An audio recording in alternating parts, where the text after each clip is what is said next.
আসসালামু আলাইকুম ওয়া রাহমাতুল্লাহি ওয়া বারাকাতুহু।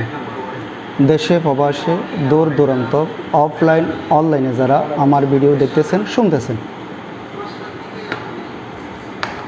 গতকাল আমি ব্যবসার জন্য আমার মরিয়নগর অফিস থেকে বের হয়ে 5টার দিকে আমি জিসির মোড় অফিসে যাই। ওখান থেকে হাট শেষ করে আসার পথে বৃষ্টি পড়ে সন্ধ্যাবেলায়, তখন আমি একটা রিক্সা নিয়ে মুরাদপুরে রওনা হয়েছি।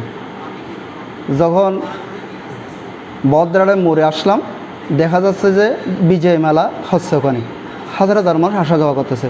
ওখানে একটা গত্তা ছিল, গত্তার মধ্যে রিক্সার চাক্কা আগেরটা ঢুকে গেছে। তখন ওখানে পানি ছিটকা পড়ছে।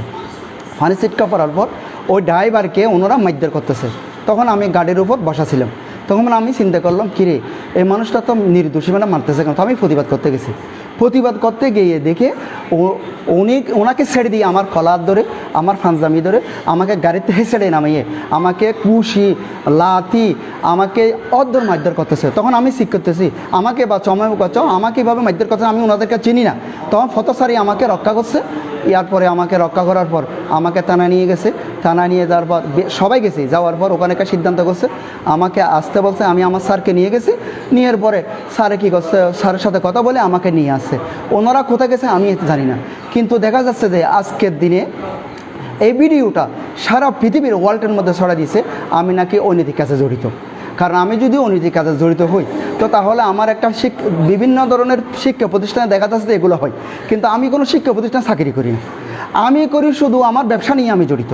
একটা মসজিদের সপ্তাহে একটা মসজিদে খেতাবতের দায়িত্ব আছে, আমি অন্য কোনো কিছু জড়িত নই। কিন্তু আমি ওখান থেকে সিএনজি নিয়ে আসার পর ওপেন হাজার হাজার মানুষের সামনে আমি যদি ওই নিয়মিত কাজে জড়িত থাকি, তা মানুষ আমাকে ধরবে না, একটা ভিডিও করবে না। ভিডিও দেখা যাচ্ছে শুধু আমাকে মারছে, আমাকে বাঁচে, এইটা অন্য কিছু দেখা যাচ্ছে না। আর ওনার একটা অপবাদ কথা বলতেছে, সেটা মিথ্যা, এটা বানোয়াট, এই ভিত্তিহীন। এইটা আমাকে এই কী জন্য করছে, এইটা আল্লাহ মালুম, আল্লাহ রব্বুল আলামিন, আল্লাহ এবং আল্লাহ রাসূল জানে। এটা কিন্তু আমি জানি না। সারা দেশে যেভাবে ভাইরাল হয়েছে, মব সৃষ্টি হয়েছে, আমি আমার পক্ষ থেকে আমি আমার সারা বাংলার প্রশাসনকে অনুরোধ জানাবো, নিরীহ মানুষকে এভাবে হয়রানি করলে আপনারা পাশে দাঁড়াবেন, যেভাবে গতকাল আমার পাশে দাঁড়াইলেন।